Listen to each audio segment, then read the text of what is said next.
Agriculture.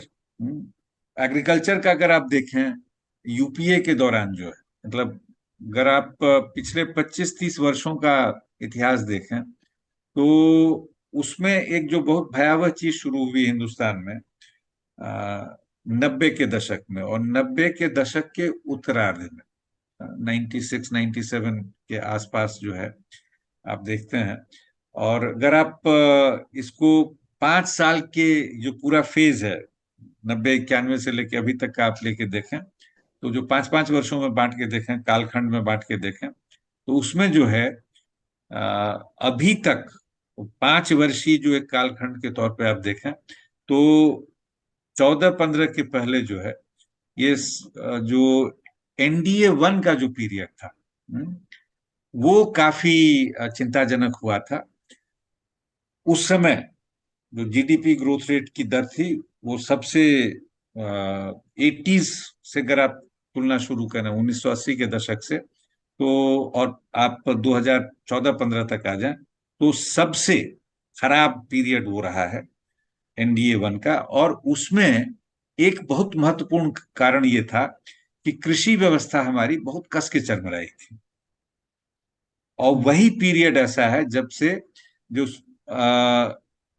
Suicide वाला, जो farmer suicide ने जो बहुत तेज रफ्तार पकड़ी थी, उसको सुधारने की दिशा में कुछ काम किए गए थे। UPA 1 UPA 2, खास करके UPA 1 में अगर आप देखें, एक बहुत बहुत महत्वपूर्ण वहां जो फैक्टर था, वो क्रेडिट अवेलेबिलिटी।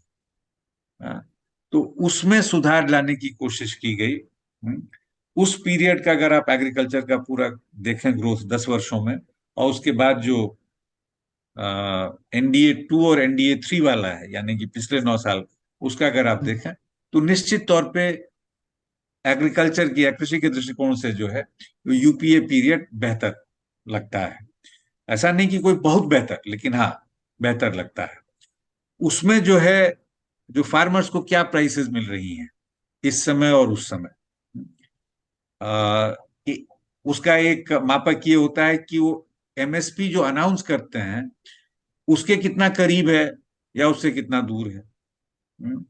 अगर आप उसको देखें, तो पिछले 9 वर्षों में एक तरह से MSP की अवहेलना की गई। किन राज्यों में कितने कृषकों का फायदा हो रहा है, अगर उस सबको आप ध्यान में रखें। बेसिकली हुआ ये कि ये जो पिछले कुछ वर्ष रहे, खास करके 2019 के ठीक पहले जो ये घोषणा की गई कि कृषि सम्मान निधि जो है, तो वर्तमान रिजीम को शायद ये लगा कि इसके माध्यम से जो है, शायद हम किसानों को कुछ डायरेक्टली दे पा रहे हैं, और ये उनके दृष्टिकोण से काफी है। बराबर यही कहते हैं। अभी जो उन्होंने अपनी उपलब्धियों को जो गिनाया है, उसमें एक बहुत बड़ी बात तो उनका कहना यही है। लेकिन आप वर्ष में 6,000 दे देते हैं, लेकिन बाकी MSP नहीं मिलने से, या जो कॉस्ट में जो इजाफा होता रहा है लगातार, अगर हम उन चीजों को देखें, इससे उनको कितना नुकसान हो रहा है। तो कृषकों की जो आय, और उसके बाद जिस तरह के कानूनी परिवर्तन करने की बात हुई थी, जो कृषकों का जो जबरदस्त आंदोलन हुआ, और उसमें जो है कृषकों के हर धड़े, वही नहीं, सिर्फ कृषक ही नहीं बल्कि खेत मजदूर भी जो थे, वो उसमें शामिल हो गए थे कि कैसे ये जो है एक ऐसी स्थिति खराब करेगा पूरी की पूरी कृषि व्यवस्था के लिए।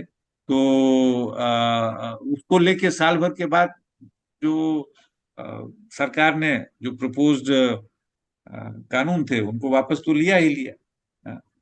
लेकिन कृषकों के लिए जो है स्थिति में कहीं से, सारे आंकड़े आपको बताएंगे, ये आपने थोड़ा डोल दे दिया, कुछ दे दिया और वो भी कितने लोगों तक पहुंच रहा है, क्या हो रहा है, उसको लेके काफी चर्चा होती रहती है। लेकिन मान लीजिए कि अ, एक बड़े तबके को वो मिल भी रहा है, ये जो निधि योजना है। लेकिन मिला जुला के जो, ये तो कॉस्ट बेनिफिट दोनों को आप देखेंगे ना, तो उसमें सबसे महत्वपूर्ण कॉस्ट उनके लिए क्या होता है? फर्टिलाइजर्स हो गए, पेस्टिसाइड्स हो गए, डीजल पेट्रोल हो गया। तो जैसे डीजल पेट्रोल को आप देखेंगे, अगर सिर्फ उसको देखें आप, तो पेट्रोल को देखें तो उसमें जो है, अगर सिर्फ 14 से लेके 23 की तुलना करें प्राइसेस की, तो पेट्रोल में जो है तकरीबन 57% का इजाफा है। डीजल में देखें 78% का इजाफा है। जिसको लेके बहुत आम लोगों के लिए और सभी लोगों के लिए जिसको लेके बहुत चर्चा होती है, यानी कि जो एलपीजी गैस कनेक्शंस जो हैं, अगर आप उसको देखें तो तकरीबन 170% का इजाफा है। यानी कि वो गैस सिलेंडर्स जो 410-11 रुपए के थे, 1103 रुपए पर सिलेंडर ये हो जाता है। सरसों का तेल, उसमें 14 और 23 की तुलना अगर आप करें तो तकरीबन 60% के आसपास इजाफा है। आटा में तकरीबन 56% के आसपास इजाफा है। दूध में, जो बहुत बेसिक नीड्स हैं, नेसेसिटीज जो हैं, उसमें 50% से ज्यादा है, 51% के आसपास है। तो बहुत सारे जो इनडायरेक्ट टैक्सेस थे, जो राज्य सरकारें इकट्ठा करती थी और इस्तेमाल करती थी अपने अपने दृष्टिकोण से, उनकी क्या जरूरत है, अब उस सब को लेके आपने एक ऑल इंडिया टैक्स जो है वो बनाने की सोची। और goods and services tax basically वही है। तो वो सेंट्रलाइजेशन की तरफ हम उसको ले जाते हैं। और उससे जो है राज्य सरकारों का जो एक आर्थिक दायरा है रिसोर्सेज उगाने का, रिसोर्सेज जमा करने का, वो काफी सीमित हो गया है। तो उसके अलावा तो एक तो ये मुद्दा है कि कैसे उनकी जो ताकत थी वो कमजोर हुई। दूसरा, ये इसकी संरचना जो थी, और उसमें जो है किन चीजों पे किस तरह के टैक्सेस लगते हैं। एग्रीकल्चरल इक्विपमेंट पे जो टैक्स रेट अलग अलग जो हैं, उस पे 12%। टायर्स एंड अदर पार्ट्स जो ट्रैक्टर्स और इस सब में इस्तेमाल होते हैं, 18%। पेस्टिसाइड्स 18%। फर्टिलाइजर्स 5%। एक तरफ तो ये है उन पे टैक्स। सोना पे कितना है? हीरा जवाहरात पे कितना है? 2-3%। तो हम कर क्या रहे हैं? ये जो एक इनिक्विटी है टैक्सेस को लेके, तो ये जीएसटी जिस तरीके से लाया गया, और इसमें जो है इसका एक इनडायरेक्ट एडमिशन केंद्र सरकार की तरफ से ही, अगर आप उस आंकड़े को मैं आपको बताऊं कि 2017 और 22 के बीच में जो केंद्र सरकार रही है, इन्होंने तकरीबन हर दूसरे दिन नियम कानून में परिवर्तन किया है। 869 नोटिफिकेशंस, 143 सर्कुलर और 38 ऑर्डर। जो टैक्स पे जो लोग काम करते हैं वो करते हैं गंभीरता से, वो कहते हैं कि कम से कम 400 से ज्यादा है मेजर मॉडिफिकेशन हुए, और बाकी जो है माइनर किस्म के मॉडिफिकेशन है। मिला जुला के मैं ये कह रहा हूं कि अगर आपकी संरचना ही जो है, वो इतनी परेशानी का आलम खड़ा कर सकती थी, तो थोड़ा और सोच लेते। एक जो ग्रोथ रेट होता है उसमें तीन चार चीजें बहुत महत्वपूर्ण होती हैं। एक तो होता है कि कंजम्पशन डिमांड, वो एक तो प्राइवेट कंजम्पशन डिमांड होता है, एक गवर्नमेंट कंजम्पशन डिमांड होता है। उसके अलावा गवर्नमेंट इन्वेस्टमेंट है, प्राइवेट इन्वेस्टमेंट है।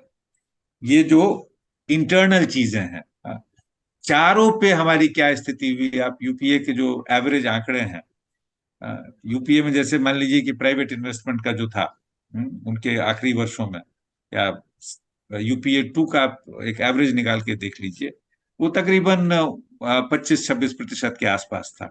हम्म, वो घट के जो पिछले 9 वर्षों का जो अगर आप देखेंगे आंकड़ा, वो घट के तकरीबन 19-20 के बीच में आ जाता है।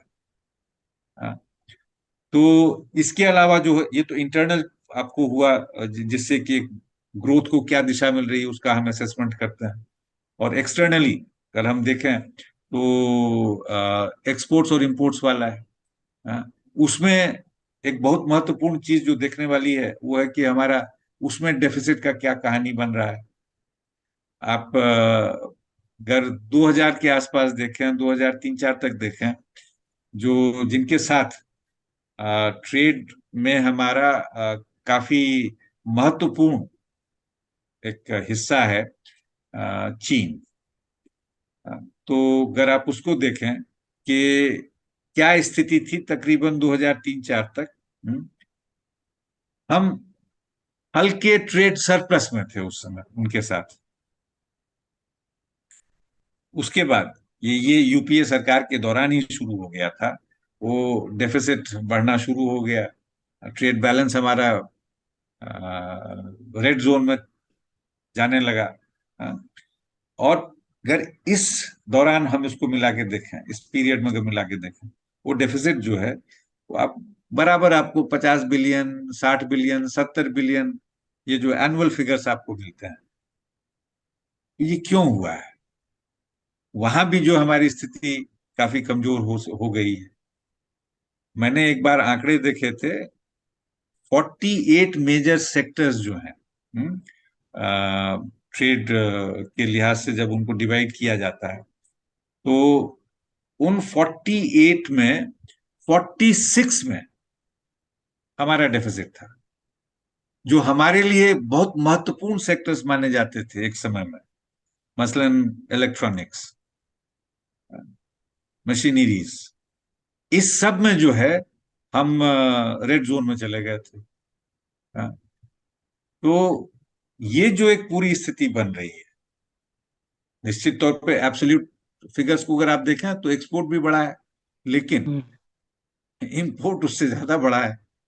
तो ये जो पूरी एक स्थिति है, उसका जो हमारी अर्थव्यवस्था पे असर हो रहा है, तो इस इनको अगर हम इस चर्चा में ले आए, तो जैसे मैंने कहा कि domestic demand, external demand net में, और इसमें जो इन्वेस्टमेंट, कंजम्पशन, सारी चीजों को देखें, तो लगता है कि जो पिछले 9 वर्ष रहे हैं उसमें मिला जुला के हमारी स्थिति कमजोर हुई है। ये जो मैंने 25%, 19%, ये सब जो आपको आंकड़े दिए, ये as a percentage of GDP, जो हमारा सकल उत्पाद है, उसका प्रतिशत के तौर पे अगर हम इसको देखें, हाईएस्ट ये पहुंचा था तकरीबन 38-39% तक। ये यूपीए के दौरान की बात बता रहा हूँ आपको, इन्वेस्टमेंट का।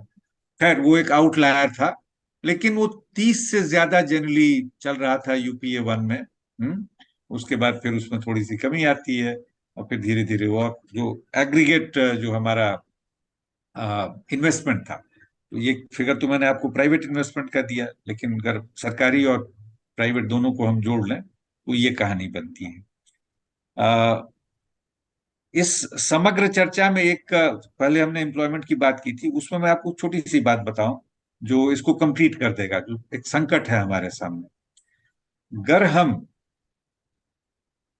एक अर्थशास्त्री जो एक बहुत एक स्टैंडर्ड मुहावरे का इस्तेमाल करते हैं, उसको कहते हैं एम्प्लॉयमेंट इलास्टिसिटी ऑफ आउटपुट।